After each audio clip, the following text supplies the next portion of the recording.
सुलेखा और बिमला दोनों बहनें थी। दोनों की शादी एक ही घर में प्रीतम और मुकेश से हुई थी। 11 साल बीत जाते हैं। समय के साथ सुलेखा के दोनों बच्चे बड़े हो जाते हैं, जिसमें बेटा संजय और बेटी कविता थी। बिमला को कोई संतान नहीं थी, इसलिए वह संजय और कविता को ही अपने बच्चे समझती। सभी हंसी खुशी अपना जीवन बसर कर रहे थे कि एक दिन खबर आती है कि प्रीतम और मुकेश का दुर्घटना में स्वर्गवास हो गया है, जिसके रहते पूरे घर पर दुखों का पहाड़ टूट पड़ता है।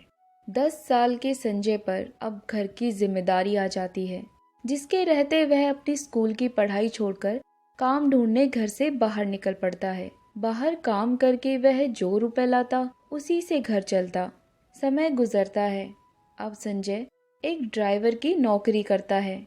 वह बहुत बड़े बिजनेसमैन के यहाँ काम करता था। संजय कविता की शादी के लिए दिन रात मेहनत कर रहा था। जो भी कविता के रिश्ते के लिए आते, सभी संजय से मुंह खोलकर दहेज मांगते, जिसके रहते संजय और उसकी दोनों माँ परेशान रहने लगे। कविता बेटा, एक सूट बनवा लो ताकि कोई भी रिश्ते वाले आए तब वही सूट पहनकर तुम उनसे मिलने बाहर आओ। ओफो माँ, मुझे नहीं करनी शादी।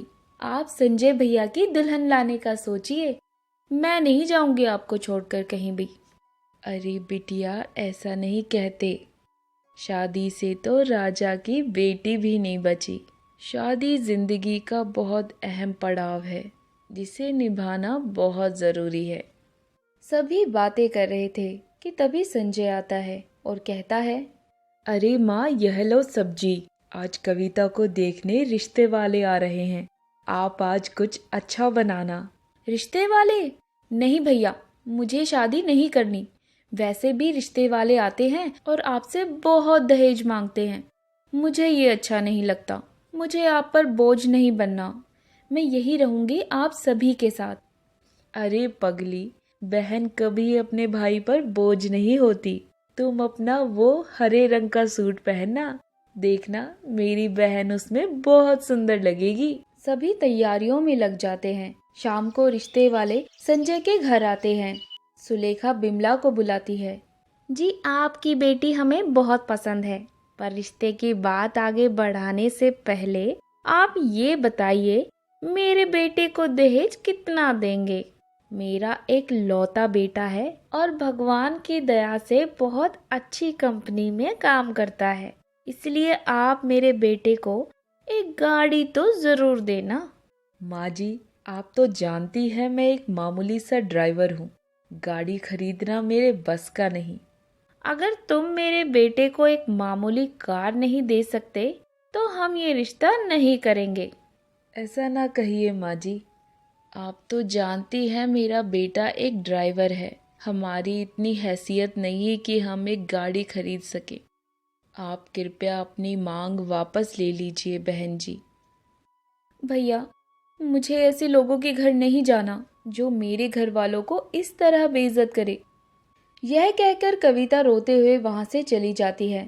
उषा भी अपने बेटे को लेकर वहां से चुपचाप निकल जाती है। इन बातों को कुछ समय बीत चुका था। एक दिन संजय अपने मालिक को लेकर एक बहुत आलीशान पार्टी में गया। संजय पार्किंग में खड़ा था और अपने दोस्त से बात कर रहा था। तभी एक लंबी कार से एक लड़की बाहर आती है। उसका नाम सौम्या था। सौम्या एक बहुत बड़े बिजनेसमैन की एक लौती संतान थी, इसलिए उसमें अपने स्टेटस और रुपयों का बहुत घमंड था। यूएस में पढ़ाई करके कल ही वो अपने अंकल की एनिवर्सरी पार्टी एंजॉय करने इंडिया आई थी। बेटी, मुझे सीने में दर्द हो रहा है। संजय अपने मालिक को इस तरह दर्द में तड़पता देख उसकी ओर भागता है और उन्हें जल्दी से हॉस्पिटल ले जाता है। देखिए, मुझे ये कहते हुए बहुत बुरा लग रहा है, पर धनराज जी अब कुछ ही पलों के मेहमान हैं। आप उनसे मिल सकते हैं। वो आपसे मिलना चाहते हैं।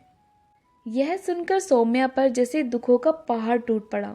वह अपने पिता से मिलने अंदर जाती है। तब उसके पिता कहते हैं, बेटी, मेरे रहते हुए मैंने तुम्हारी हर ख्वाहिश पूरी की है, पर एक ख्वाहिश मेरी अधूरी है, तुम्हारी शादी। मैं तुम्हारी शादी नहीं कर पाया। मैं चाहता हूँ तुम संजय से शादी कर लो। इसने हमेशा एक बेटा बनकर मेरा साथ दिया है। यकीनन यह एक अच्छा पति भी बनेगा। सौम्या कुछ नहीं कह पाती और धनराज अपने वकील को हॉस्पिटल बुलाकर उनकी शादी करवा देता है। शादी करते ही धनराज का स्वर्गवास हो जाता है। सौम्या ने अपने पिता की बात का मान रखा और संजय के साथ उसके घर चली गई। माँ, जरा बाहर आना तो। हाय, ये क्या किया संजय बेटा? हमें बिना बताए तूने शादी कर ली। संजय, तुम्हें हमसे बात करनी चाहिए थी। हम तुम्हारी पसंद को मना नहीं करते। माँ, यह सब जल्दी में हुआ। आज से सौम्या इस घर की बहू है। यह कहकर संजय सारी बात सभी को बताता है। कुछ भी कहो भैया, भाभी बहुत सुंदर है। आइए भाभी, अंदर आइए। रुको, मैं आरती की थाली लाती हूँ। बेटे ने जब इतना बड़ा फैसला ले ही लिया है तो अब हमें इस रिश्ते को अपनाना होगा। सुलेखा आरती की थाली लेकर आती है और सौम्या का गृह प्रवेश होता है। सौम्या संजय के साथ अपने कमरे में चली जाती है। देखो संजय, मैंने तुम्हें अपना लिया क्योंकि मेरे पिता यही चाहते थे, पर इसका मतलब ये नहीं कि तुम ये चाहो कि मैं इस घर में रहूं और तुम्हारे घर वालों को अपना लूं। मैं इस घर में एक मिनट और नहीं रुक सकती। देखो सौम्या, मैं जानता हूँ यहाँ एडजस्ट करना तुम्हारे लिए बहुत मुश्किल है। तुम रुको, मैं माँ से बात करता हूँ। मैं अकेली नहीं जाऊंगी, तुम भी चलोगे मेरे साथ। इतने बड़े घर में मैं अकेली कैसे रहूंगी? संजय सोचता है, पर अपने मालिक की बात याद करके वह कुछ नहीं कहता और अपनी माँ के पास जाकर कहता है, माँ, सौम्या चाहती है हम दोनों उसके घर में रहें। कुछ दिनों की बात है, बाद में मैं आपको भी यहाँ से ले जाऊंगा। पर बेटा, दिवाली आने वाली है। घर की लक्ष्मी अगर दिवाली के दिन घर ना हुई तो ये बहुत बड़ा अपशगुन होगा। मैं जानता हूँ माँ, कोशिश करता हूँ कि उससे पहले ही सब ठीक कर दूँ। जाने दो ना बहन, हाल ही में उसके पिता का देहांत हुआ है। बच्ची है, समझ जाएगी। आप इन्हें खुशी खुशी जाने दो। फिर कुछ दिन बाद संजय हमें भी तो ले जाएगा यहाँ से। संजय सौम्या के साथ उसके घर रहने चला जाता है। दिन गुजरते हैं और दिवाली आने वाली थी। दिवाली के एक दिन पहले संजय अपने घर वालों को सौम्या के घर ले आता है, जिन्हें देखकर सौम्या मुंह बनाकर चली जाती है। शाम को सौम्या की सहेली ऋतु आती है। व्हाट ए प्लेजेंट सरप्राइज ऋतु। मुझे तो आना ही था सौम्या की बच्ची, तुम मेरी सबसे अच्छी दोस्त हो, पर तुमने शादी कर ली और हमें बताया भी नहीं। ओ ऋतु, बहुत लंबी कहानी है, मैं तुम्हें बाद में बताऊंगी। ठीक है, यह लो तुम्हारा शादी का gift. Oh thank you Ritu. Saumya box खोलकर देखती है तो उसमें डायमंड का एक नेकलेस था, जिसे देखकर सौम्या बहुत खुश होती है।